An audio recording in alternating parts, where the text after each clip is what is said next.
Hello दोस्तों, मैं आपका अपना दोस्त जीतेश आपके अपने चैनल जीत हिस्ट्री इंडिया में आप सभी का स्वागत करता हूं।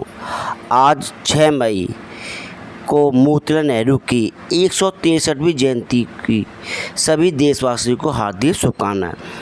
आज इस सीरीज में मोतीलाल नेहरू संबंधित मैंने 35 क्वेश्चन की एक सीरीज बनाई है। इससे बाहर आपको मोतीलाल नेहरू के बारे में कहीं पढ़ने की ज़रूरत नहीं है। इस सीरीज़ को आप ध्यान से पढ़ें, समझें और डाउट हो तो मुझसे कमेंट में लिखें या मुझे कॉल करें। तो आज का पहला क्वेश्चन है, मोतीलाल नेहरू का जन्म 6 मई 1861 ईस्वी को कहाँ हुआ था? तो आगरा में हुआ था। पहले दिल्ली में रहते थे, ठीक है। तो दूसरा क्वेश्चन है, मोतीलाल नेहरू का जन्म किस परिवार में हुआ था? कश्मीरी ब्राह्मण परिवार में हुआ था। इस बात को आप ध्यान से रखना। मोतीलाल नेहरू के पिता का क्या नाम था? तो गंगाधर नेहरू, जो दिल्ली के कोतवाल थे। मोतीलाल नेहरू की माता का नाम क्या था? जीव रानी। मोतीलाल नेहरू की जो माता थी वह उनका नाम जीव रानी था। तो मोतीलाल नेहरू की पत्नी का क्या नाम था? स्वरूप रानी। मोतीलाल नेहरू की 2 शादी हुई थी। तो पहली शादी की दूसरी पत्नी थी। मोतीलाल नेहरू के पिता मुगल बादशाह बहादुर शाह के दरबार में किस पद पर थे? कोतवाल के पद पर। गंगाधर नेहरू के अंतिम कोतवाल थे जो नेहरू परिवार के सबसे पूर्वज थे, राजकौल परिवार के थे। तो मोतीलाल नेहरू कांग्रेस के किस अधिवेशन में पहली बार शामिल हुए थे? तो 1906 के कलकत्ता अधिवेशन में। मोतीलाल नेहरू की महात्मा गांधी के संपर्क में कब आए? 1916 ईस्वी में। द स्ट्रगल फॉर स्वराज नामक पुस्तक की रचना किसने की थी? मोतीलाल नेहरू जी ने। मोतीलाल नेहरू ने किस समाचार पत्र का प्रकाशन किया, संपादन किया था? इंडिपेंडेंट नामक समाचार पत्र का संपादन किया था। मोतीलाल नेहरू ने पहली बार कांग्रेस के अधिवेशन की अध्यक्षता कब कहाँ की थी? 1919 में अमृतसर में। 1928 में कांग्रेस के अधिवेशन की अध्यक्षता किसने की थी? मोतीलाल नेहरू ने। 1928 में कांग्रेस का अधिवेशन कहाँ हुआ था? कलकत्ता में, जिसकी अध्यक्षता किसने की थी? मोतीलाल नेहरू जी ने की थी। 15वां क्वेश्चन, किस अधिवेशन में प्रथम अखिल भारतीय युवा कांग्रेस की स्थापना की गई थी? 1928 के अधिवेशन में। स्वराज पार्टी की स्थापना जितेंद्र दास के साथ मिलकर 1923 ईस्वी में किसने की थी? नेहरू ने। स्वराज पार्टी की स्थापना कहाँ की गई थी? इलाहाबाद में। अब 18वां क्वेश्चन, मोतीलाल नेहरू ने 1925 ईस्वी में किस कमेटी की सदस्यता ग्रहण की थी? इंडियन सेनेटर्स कमेटी की। 19वां क्वेश्चन, सर्वप्रथम भारत के लिए औपनिवेशिक राज्य की मांग किसने की थी? मोतीलाल नेहरू ने 1926 ईस्वी में। 20वां क्वेश्चन, किस भारतीय सचिव ने 24 नवंबर 1927 ईस्वी को भारतीयों को चुनौती दी कि वे स्वयं अपने लिए ऐसा संविधान तैयार करें जो सर्वमान्य हो? भारत सचिव लॉर्ड बर्गेन हेड ने। इस चुनौती को स्वीकार करते हुए कांग्रेस एवं अन्य दलों ने मिलकर एक कमेटी की स्थापना की, जिसके माध्यम से उन्होंने भारत में पहली बार संविधान बनाया और उस संविधान में 19 मौलिक अधिकार की बात की गई थी और उस रिपोर्ट का नाम था नेहरू रिपोर्ट। नेहरू रिपोर्ट जिन्ना की 14 सूत्री मांगों की वजह से अस्तित्व में नहीं आ पाई, जिसकी वजह से साइमन कमीशन रिपोर्ट अपनी प्रस्तुत की। 21वां क्वेश्चन, भारतीयों ने बर्गेन की चुनौती को स्वीकार करके सर्वदलीय सम्मेलन 28 फरवरी 19 को कहाँ बुलाया? दिल्ली में। ये पहला अधिवेशन है जो दिल्ली में बुलाया गया था। इसके बाद भी एक अधिवेशन होगा। इस अधिवेशन में बर्गेन हेड की चुनौती को स्वीकार करके सभी दलों ने मिलकर एक बैठक की। इस बैठक के बाद जब पुनः बैठक होती है तो उस बैठक की अध्यक्षता करेंगे मोतीलाल नेहरू और इस बैठक की अध्यक्षता करेंगे अहमद अंसारी। तो आपको याद रखना है कि बर्गेन हेड की चुनौती के लिए 2 बैठक हुई। पहली बैठक 28 फरवरी को हुई थी और दूसरी बैठक मई में। तो आपको ध्यान से रखना है, पहली बैठक फरवरी 1928 में दिल्ली में हुई और दूसरी बैठक कब हुई? मई में। तो अब हमारा जो 22वां क्वेश्चन है, वह सर्वदलीय सम्मेलन की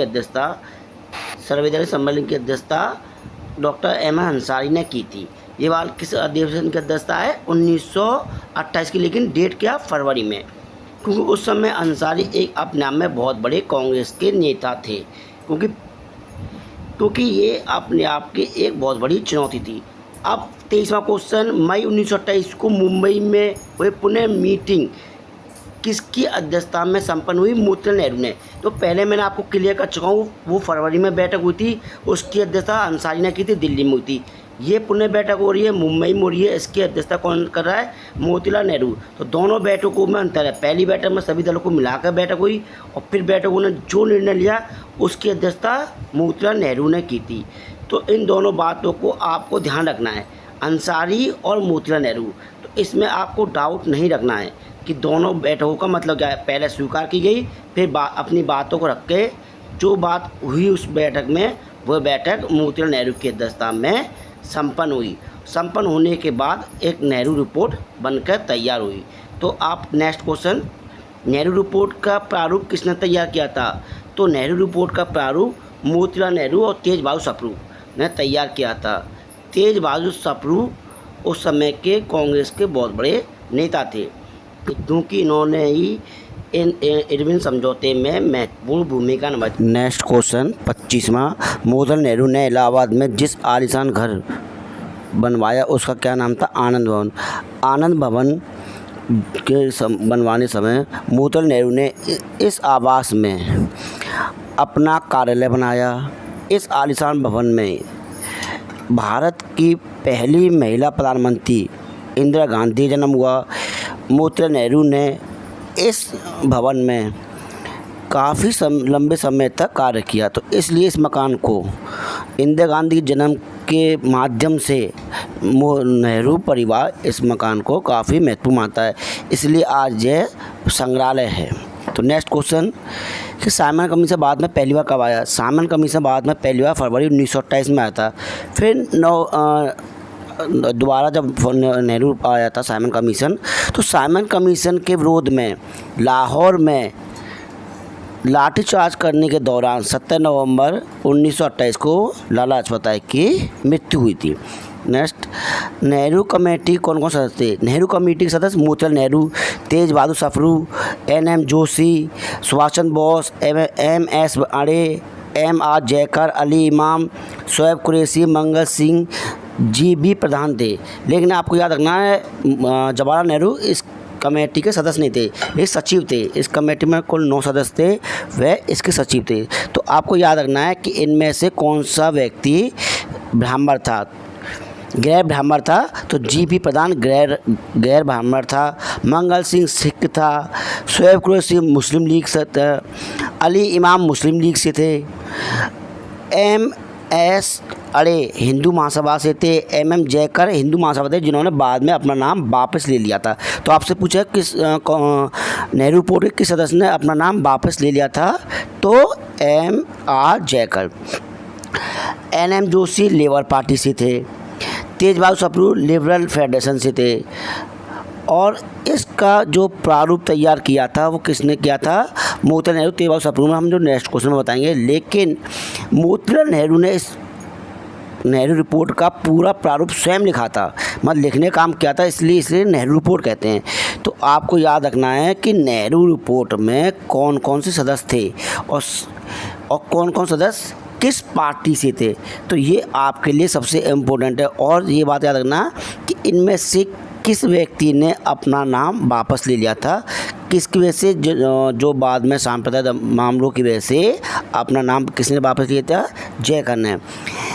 इस नेहरू रिपोर्ट में 19 मौलिक अधिकारों की बात की थी, पहली बार किसी में मौलिक अधिकारों की बात की थी, और वैश्य मताधिकार की बात भी इसमें की गई थी। लेकिन उसकी उम्र कितनी थी? 21 वर्ष। जब हमारे वोट डालने आते हैं तो हमारी उम्र कितनी है? 18 वर्ष। लेकिन नेहरू रिपोर्ट में वोट डालने के लिए वैश्य मताधिकार की उम्र कितनी थी? 21 वर्ष। तो नेक्स्ट क्वेश्चन, नेहरू रिपोर्ट कब प्रकाशित हुई या प्रस्तुत हुई? 10 अगस्त 1928 ईस्वी को प्रस्तुत की गई। कौन सी रिपोर्ट? Nehru report. Next question, Nehru report को अंतिम रूप से कांग्रेस के किस अधिवेशन में स्वीकार किया गया था?